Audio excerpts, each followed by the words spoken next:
Thank you. That was so good, babe. Thank you.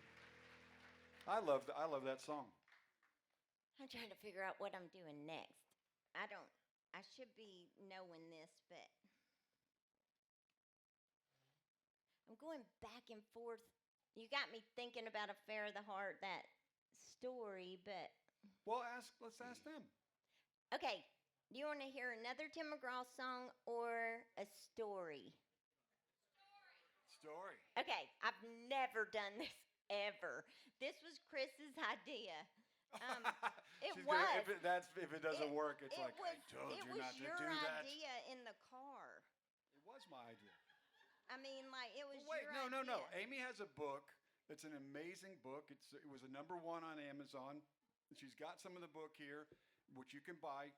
And I was thinking maybe you should read something from the book. Okay. Okay. Who had a crush they thought they were gonna marry, like when they were like in middle school? Ladies, anybody? Oh yeah, all Okay. of them. Let me. All of them. I don't know exactly how I'm doing this, and I didn't even tell Brittany that runs this I was doing Well, it we'll because do I've short. never Just do a done short it. one. Do a short one. Okay. I'll go ahead and read the first opening line because it's so messed up, and I let Rick Springfield read it. This is about him. I believed with every fiber of my being we were getting married. I mean, I believed it like I believe it's dark when it's black outside. I believed it. Yeah. And so, like my stepdad kept me grounded all the time. I think that's why I'm a songwriter, but because I just didn't do anything but write. But so I'm gonna read the opening line to this. It's kind of messed up, um, but it says the first time I saw Rick Springfield, I thought I was having a heart attack in my panties. Go on. And by the way, I'm not sure I was suggesting you read this segment. I was 11 years old. I was 11 years old, maybe 12. But I saw him come on Night Tracks, and like he was playing Jesse's Girl, and that was it. I was just like, he is the reward for my and the justice for my shitty, messed up life, because I just stayed in my bedroom, and so I just wrote all his lyrics. I used to sign my homework, Aimee Springfield, till the teachers got on to me. I wrote Rick Springfield is fine as hell on the bathroom wall at school, and they paddled me without even asking, did I do it? I mean, like, I loved him. So I went to the first concert. I begged my mom, please, please, please, we got to do this. I was like doing everything so my stepdad couldn't ground me. I mean, I was like vacuuming like a maniac and washing all the dishes and doing everything. And so finally the day came, and oh wait, I got to tell you one more thing. So I got my mom to take me to J.C. Penney's to get a bra. I'd never had one, and I didn't need one. And so I looked forever for a blue one, and she's like, why's it got to be blue? And I was like, because it's Rick's favorite color in my head. I didn't tell her that.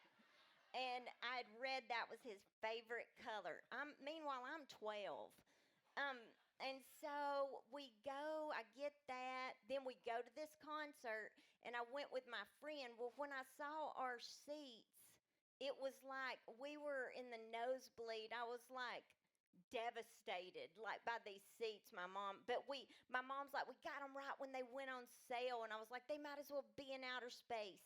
And and so then my friend was with us, and no wait, that was the second concert, hang on, the first concert. So then I go down there and weasel my way down on the main floor, and most of those girls were way older than me, but I like Sonic the Hedgehogged my way to the very front. And I was holding on to the pole, like in the very front, that gate that keeps girls back. I was holding on to that. And the second he came on stage, he was like, I get excited, and I passed out cold. And these people moved me to the side. Well, they told me, do not go back on stage. So then I went back up there by the stage, and so I was ready to throw that bra, and and I like just strangled myself trying to get it off. And the girls beside me and behind me were trying to untangle it from me. And so then I just threw it as hard as I could, and it like grazed the top of his boots and went in the valley of bras down on the thing. They were everywhere. And so then, like, we left and everything. I waited all year. He came back. This time, I made a promise to myself I was meeting Rick Springfield no matter what I had to do. And so we go to this concert, and I had my outfit picked out for like months. I had these white and black leopard pants, a white shirt, and a pink belt. And my mom let me wear these little pink heels, which I could not walk in. And so we get there, and I go, and I'm trying to figure out how to get backstage. And so we go up to the top of this thing, and like the top of the stairs, and I'm with my friend this time, and I'm like, okay, I'm gonna squeeze through this thing. I didn't know what was back there, but then I squeezed through. It was like a curtain, like a hard plastic curtain thing, like a partition or something. Then I squeezed through that and got back there. And once I was back there, I couldn't get out, so it didn't matter because I was stuck back there. But anyway, so I didn't know what to do because it was just all dark and stairs, and they were shining this flashlight around. So I went down those stairs on my stomach, like maybe 100 stairs, and bust my button off my pants. Like I just went down all these stairs, and then when I got to the bottom, I saw this like octagon of light, and down there it said Rick Springfield on the crate.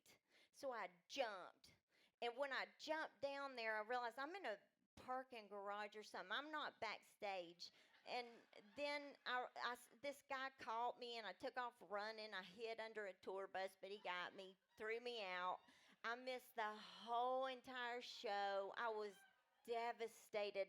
I was sitting outside bawling my eyes out, and the wall was vibrating while he was singing Jesse's Girl. It was so messed up. Then this photographer come through there, and he saw me, and then he went nuts and got me back in and was telling them, what if something happened to her? She's a little kid. I can't believe you would do that. So then they like take me back in and everything, and they told me go up 2 flights of stairs and you'll find your mom. That'll be the main floor. And do you know where your seats are or where or whatever? And I'm like, yeah. So I'm going up the stairs, and then I hear a voice that like I would know anywhere. It was Rick. And he was standing there, and I'm on the stairs.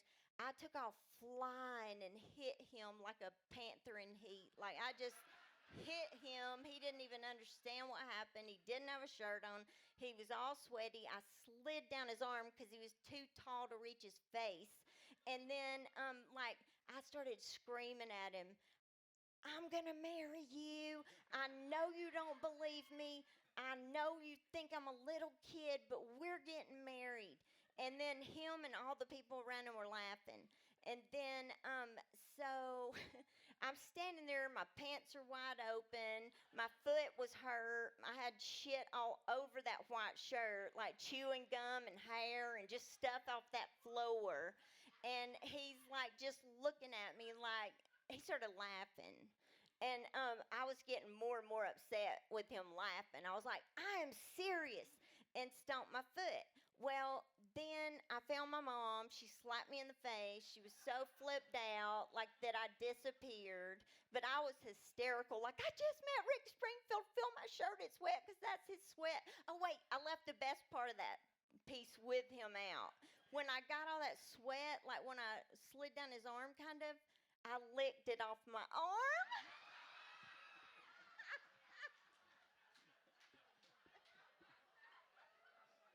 I licked it off my arm right in front of him. And it was so messed up. Okay, then, like, fast forward 4 months, and I'm at Food World, this grocery store with my mom, and I see it on the Inquirer. Rick Springfield secretly married for months. I was devastated. I went home and tore down every poster. I started a fire on the front yard, which freaked my stepdad out. Like for the first time, he didn't even know what to do with me because I was hysterical, going crazy, like, ground me forever, motherfucker. Like, my life is over. This is it. And then, like, I was just devastated. But then we ended up writing with Rick Springfield. We did. We wrote a song with Rick Springfield, and it was Valentine's Day. And Chris, you were so sweet about the whole thing. And then when we were writing with him, he's crazy talented, isn't he? Very. Chris was like, you look like you've been drinking formaldehyde. Because he just He's like was 70. so He in was 70 shape. and looked 40. Well, he was older than my mom when I was a little kid. I never put that together then. Yeah. Like, I never did. Yeah. But, and it's funny because when we wrote with him, he brought like a cup that said Rick Springfield. No, it just said Rick. No, wait, from Starbucks. It just said Rick. And And I I found kept that. it I till found it that later. molded I'm like, did you over. keep his cup? I sure did. Yeah.